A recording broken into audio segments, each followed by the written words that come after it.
Everyone, अस्सलाम वालेकुम। आज की वीडियो में मैं आपको बताने वाली हूँ कि अगर आपके पास गलती से लाइट शेड का फाउंडेशन है तो उससे मेकअप आप कैसे करें जिससे आपका फाउंडेशन काला ना पड़े। आपके पास कोई भी फाउंडेशन हो, लाइट शेड का हो या फिर आपके स्किन से मैच फाउंडेशन है, फिर भी कई लोगों का फाउंडेशन काला हो जाता है कुछ ही देरों में। तो आपको जो मैं आज मेकअप बताने वाली हूँ, इस प्रोसेस से मेकअप करेंगे तो बिल्कुल भी आपका मेकअप काला नहीं पड़ेगा। देन आपका अगर लाइट शेड का फाउंडेशन है तो भी आपका फाउंडेशन काला नहीं पड़ेगा, आपका मेकअप काला नहीं पड़ेगा।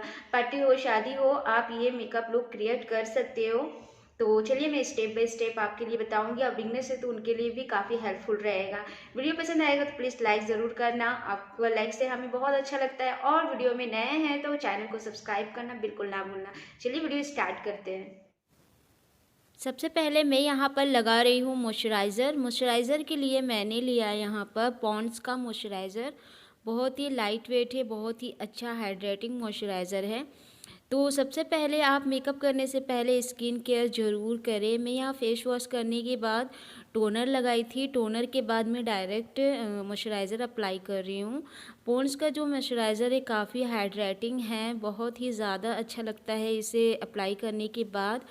इस तरीक़ा से आपको मसाज करते हुए मॉइस्चराइज़र को अप्लाई करना है। आप देख सकते हो कितना ज़्यादा हाइड्रेटिंग है, क्योंकि हमें अपना स्किन केयर करना बहुत ज़रूरी होता है। अगर आप फाउंडेशन को अप्लाई कर रहे हो तो इस तरीके से अगर आप करते हैं तो आपका मेकअप कभी काला नहीं पड़ता है, इसलिए कभी इसे स्किप ना करें। फिर मैं यहाँ पर फॉरएवर का लिप बाम से अपने लिप को मॉइस्चराइज़ कर रही हूँ, क्योंकि लिपस्टिक लगाने में काफ़ी आसान पड़ेगा, आपके लिप सॉफ्ट रहेंगे। फिर मैं यहाँ पर प्राइमर ले रही हूँ। प्राइमर के लिए मैंने यहाँ पर लिया है स्विस ब्यूटी का रियल बेस प्राइमर। ये काफ़ी हाइड्रेटिंग और इल्यूमिनेटरी है, क्योंकि ये स्किन को बहुत ज़्यादा हाइड्रेट करता है और ग्लो और शाइनिंग प्रोवाइड करता है। तो ये स्पेशली ना ड्राई स्किन के लिए आप देख सकते हैं कितना ज़्यादा ग्लोइंग सा है ये प्राइमर। उसके बाद मैं यहाँ पर अप्लाई कर रही हूँ colour corrector, orange concealer. LA girl pro का ऑरेंज कंसीलर है ये। अगर आपके आँखों के नीचे डार्क सर्कल्स है, आईलिड पे डार्क सर्कल्स है, या फिर आपके अनइवन टोन है, स्किन में डार्क स्पॉट है, तो आप ज़रूर कलर करेक्टर का यूज़ करें, ऑरेंज कंसीलर को। तो मेरे डार्क सर्कल्स को मैंने हाइड करने के लिए और थोड़े थोड़े माउथ एरियाज़ में मुझे जहाँ लगा कि मुझे यूज़ करना चाहिए, मेरा अनइवन लग रहा था, बट मेरे तो फेस ओवरऑल अनइवन नहीं है, बट फिर भी मैंने अप्लाई किया है, क्योंकि मैं लाइट शेड का फाउंडेशन अप्लाई करने वाली हूँ, इसलिए मैं कलर करेक्टर मस्ट करती हूँ। अगर आपका कहीं भी डार्क स्पॉट नहीं है, अगर थोड़ा बहुत अगर है, तो आप फिर अपने स्किन टोन का कोई भी कंसीलर यूज़ कर सकते हो। लेकिन अगर आपका डार्क स्पॉट है तो फिर आपको ऑरेंज कंसीलर को यूज़ करना चाहिए। और इस तरीके से आपको ब्लेंड कर लेना है ब्यूटी ब्लेंडर के हेल्प से।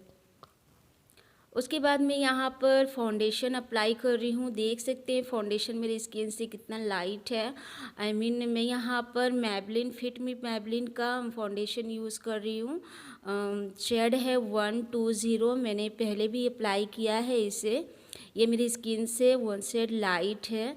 तो इस तरीक़ा से मैंने अप्लाई किया है। अप्लाई करने के बाद उसे ब्यूटी ब्लेंडर से बहुत इजी तरीके से ब्लेंड कर रही हूँ। आप देख सकते हैं जो मैबलिन फिट मी का फाउंडेशन है बहुत अच्छा होता है और इजी ब्लेंड हो जाता है और काफ़ी ग्लोइंग प्रोवाइड कर रहा है, क्योंकि मैंने स्विस ब्यूटी का रियल बेस प्राइमर अप्लाई किया था।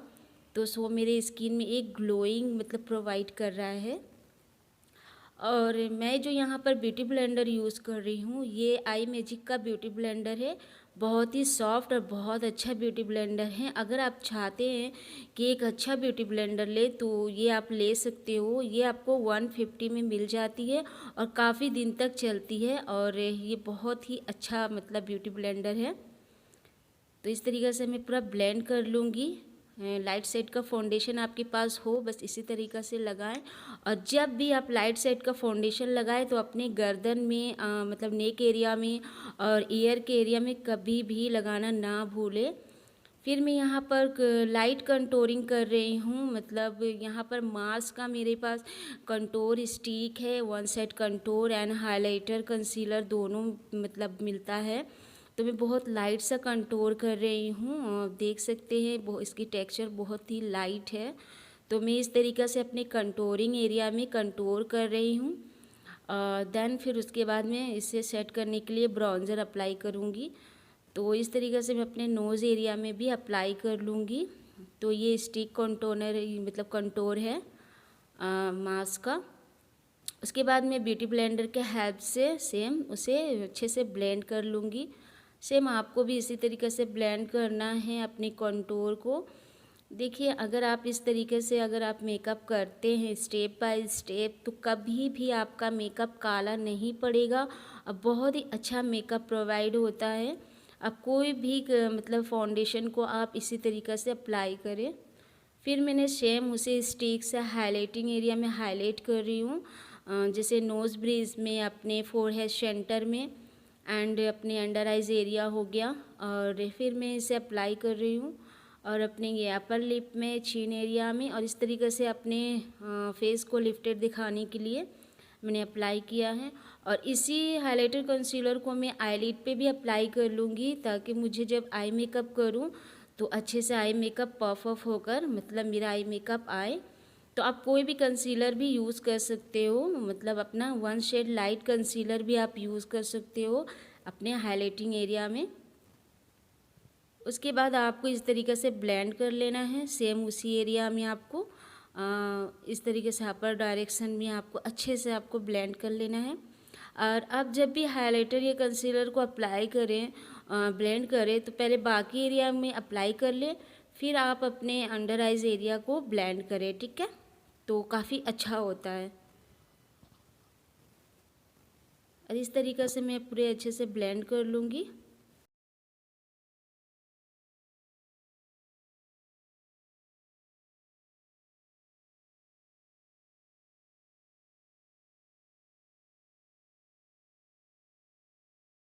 क्योंकि यहाँ पर मैं ले रही हूँ ट्रांसलूसेंट पाउडर स्विस ब्यूटी का, और इस तरीके से मैं पूरे बेस को सेट करूँगी। देखिए, हम यहाँ पर ट्रांसलूसेंट पाउडर इसलिए इस्तेमाल कर रहे हैं क्योंकि हमने लाइट शेड का फाउंडेशन अप्लाई किया है, और इस तरीक़ा का वाइट पाउडर लगाने से क्या होता है कि ये इसका कोई कलर नहीं होता है, तो बहुत अच्छे से बेस को सेट भी करता है और कोई कलर पफ ऑफ भी नहीं करता। अगर आप कोई और लूज़ पाउडर इस्तेमाल करते हैं येलो शेड का या पिंकिश शेड का, तो फिर वहाँ पर वो कलर प्रोवाइड करेगा, बट ट्रांसलूसेंट पाउडर आप अप्लाई करोगे तो कोई कलर आपका प्रोवाइड नहीं करेगा और बेस को भी बहुत अच्छा शेड करता है और कोई क्रीज लाइन भी नहीं पड़ता है। इसलिए मैं यहाँ पर स्विस ब्यूटी का इस्तेमाल कर रही हूँ। और इस तरीके आप कोई भी ले सकते हो। फिर मैंने नेक को अप्लाई किया, मतलब नेक को आपको नहीं छोड़ना है, फेस नेक एयर को साथ साथ लेकर चलना है। फिर मैं यहाँ पर हिलेरा रोदा का फेस पैलेट ली हूँ, आईब्रो फेस पैलेट। इस तरीके से मैं अपने आईब्रो को डिफ़ाइन की हूँ और कर कर स्पूली से मैंने उसे अच्छे से कॉम करके सेट कर दिया है। आप देख सकते हो मैंने दोनों आईब्रो को अच्छे से फिल की। उसके बाद मैं यहाँ पर ले रही हूँ कॉलर बोर्ड का आई शेडो पैलेट। उसमें से मैंने एक लाइट सा ऑरेंज कलर है उसको मैंने पिक किया और अपने क्रीज लाइन के ऊपर कंटूर एरिया में उसे बहुत अच्छे से ब्लेंड कर रही हूँ एक फ्लफी ब्रश की मदद से। अपने इनर कॉर्नर से आउटर कॉर्नर तक मैं इस तरीके से बहुत अच्छे से ब्लेंड कर लूँगी। आप भी इसी तरीके से ब्लेंड करेंगे तो बहुत अच्छा आई मेकअप होता है। फिर मैं एक स्मॉल ब्रश के हेल्प से मैं ग्रे कलर का मैंने अपने ड्रेस के अकॉर्डिंग मैंने कलर पिक किया है। देन आप इसी तरीक़े से कोई भी कलर आप अप्लाई कर सकते हो अपने ड्रेस के अकॉर्डिंग। और इस तरीके से मैं क्रीज लाइन को लेते हुए मैं आउटर कॉर्नर से इनर कॉर्नर तक अपने आईलिड में इसे अप्लाई की हूँ ग्रे कलर को। दोनों आइज़ में मैंने इस तरीक़े से अच्छे से अप्लाई कर लिया है। उसके बाद मैंने फिर पहले जो मैंने फ्लफी ब्रश से इस्तेमाल किया था, फिर एक लाइट शेड पिक किया, पिक करके अब मैंने बहुत अच्छे से क्रीज लाइन को डिफ़ाइन कर दिया है। देख सकते हो बहुत अच्छे से आपको ब्लेंड कर लेना है इस तरीक़ा से, ताकि कोई हार्श लाइन ना पड़े। क्रीज लाइन ज़्यादा पड़ते हैं ना आईज पे, इसलिए। फिर मैं यहाँ एक सिल्वर ग्लिटर ले रही हूँ और अपने सेंटर आईलिड पे अप्लाई कर रही हूँ। इस तरीके से आपको अप्लाई कर लेना है। आप कोई भी ग्लिटर अप्लाई कर सकते हो। फिर यहाँ पर मैं फिर स्मच कर रही हूँ फ्लफी ब्रश की मदद से, ताकि कोई भी क्रीज लाइन ना पड़े। बहुत ज़रूरी होता है सबको ब्लेंड करना। फिर मैं यहाँ पर अप्लाई कर रही हूँ आईलाइनर। तो मैं आईलाइनर अप्लाई कर रही हूँ तो ये अप्लाइनर है लैक्मे का लाइनर। और इस तरीक़ा से मैं अपना हल्का सा विंग लूँगी, अपना इनर कॉर्नर में भी और आउटर कॉर्नर में भी बहुत लाइट सा विंग अप्लाई करूँगी। तो आप अपने अकॉर्डिंग कोई सा भी लाइनर अप्लाई कर सकते हो। फिर मैंने लैक्मे का काजल अप्लाई किया है अपने वाटर लाइन पे, और अपर वाटर लाइन पे और लोअर वाटर लाइन पे, दोनों पे मैंने अप्लाई कर लिया है। आप देख सकते हो मेरी आँख इतनी सेंसिटिव है कि काजल अप्लाई करते ही वाटर आ जाता है। इस वजह से मैं बहुत ही सावधान से लगाती हूँ काजल को। मैं लैक्मे का ही लगाती हूँ ज़्यादातर काजल। तो देख सकते हो मैंने इस तरीके से अप्लाई कर लिया है दोनों आइज़ में।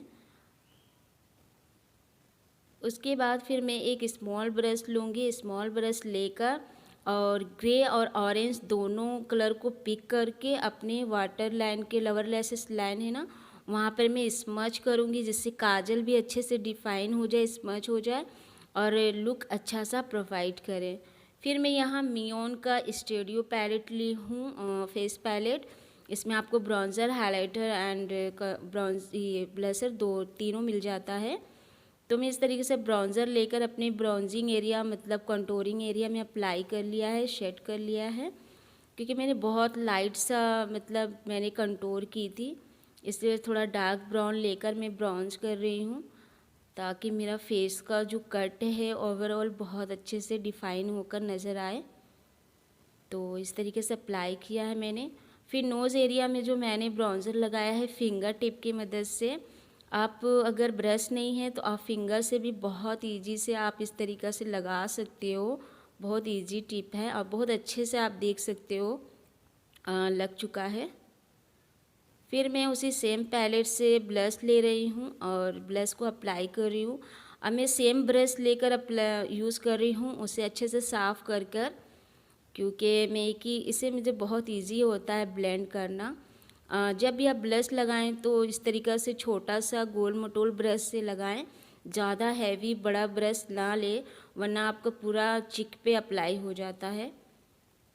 उसके बाद फिर यहाँ पर मैं ब्लू हेवन का ले रही हूँ मेकअप फिक्सर, सेटिंग स्प्रे है ये। तो सेटिंग स्प्रे में इसे पूरा मार लूँगी पहले, देन उसके बाद हाइलाइटर अप्लाई करूँगी। पहले इसे अच्छे से सूखने दूँगी, ड्राई होने दूँगी। थोड़ा ड्राई होने के बाद मैंने ब्यूटी ब्लेंडर से डैब डैब कर लिया। जो भी एक्सेस जो भी मेरा था स्प्रे वो अच्छे से ब्लेंड हो जाए। फिर मैंने सेम पैलेट से मियोन का सेम पैलेट से हाइलाइटर को पिक किया, लाइट गोल्डन शेड को, और इस तरीक़ा से मैं अपने हाइलाइटिंग एरिया में हाईलाइट कर रही हूँ। देख सकते हैं इस तरीक़ा से हाईलाइट कर लेना है आपको। आप अपने अकॉर्डिंग रख सकते हो। ये बहुत ज़्यादा चंकी पार्ट नहीं है, बहुत फाइन सा पार्ट मतलब रहता है हाइलाइटर। आप अपने अकॉर्डिंग जैसे भी हाइलाइटर लगाओ कम बेसी आप अपने हिसाब से लगा सकते हो। ये मेकअप लुक पार्टी, शादी, किसी भी फंक्शन में आप ईज़िली आप कर सकते हो, इसलिए मैं आपको बता रही हूँ। कहीं से भी आपका मेकअप काला नहीं पड़ेगा। फिर मैं ब्रो बोन एरिया में भी अप्लाई कर रही हूँ सेम हाइलाइटर को, बहुत ज़्यादा ज़रूरी होता है। और फिर मैं इनर कॉर्नर में भी लगा रही हूँ, जिससे आपका आई मेकअप बहुत ज़्यादा डिफ़ाइन दिखता है। अगर आपकी आईज़ छोटी है तो और अच्छा लगता है लगाने के बाद। फिर मैं यहाँ लिपस्टिक अप्लाई कर रही हूँ। लिपस्टिक के लिए मैंने लिया है लैक्मे का लिपस्टिक, रेड शेड है, बहुत ही अच्छा सा शेड है इसका, और स्वेट प्रूफ है, स्मच प्रूफ है। और इस तरीके से मैं अप्लाई कर लूँगी। आप अपने अकॉर्डिंग कोई भी लिपस्टिक लगा सकते हो। तो मुझे ये शेड लगा, मुझे लगाना चाहिए तो सो मैं लगा ली कुछ नया करने के लिए। उसके बाद मैंने अपने नेक बोन में भी हाइलाइटर अप्लाई किया है, जो कि मुझे बहुत पसंद है। फिर मैंने ऑफ कैमरा मैंने लैसेस को अप्लाई किया। अब मैं मस्करा अप्लाई कर रही हूँ, ताकि मेरा नेचुरल लैसेस अच्छे से मतलब स्मच हो जाए। और जो मैंने मस्करा अप्लाई किया है ये भी लैक्मे का मस्करा है, बहुत अच्छा है। मैं लवर लेस में भी अप्लाई कर रही हूँ। अब देखिए मेरा फाइनल लुक, ये है मेरा फाइनल लुक। आप देख सकते हैं कहीं से भी फाउंडेशन बिल्कुल इक्वल लग रहा है, कहीं से भी नहीं लग रहा है कि बहुत ज़्यादा लाइट फाउंडेशन अप्लाई किया है मैंने। तो इस प्रोसेस से अगर आप करोगे तो बिल्कुल सटल सा मेकअप होगा। अगर पसंद आए तो प्लीज़ लाइक करना और नए हो तो सब्सक्राइब करना बिल्कुल ना भूलना। मिलते हैं फिर नेक्स्ट वीडियो में। अल्लाह हाफिज़, लव यू ऑल।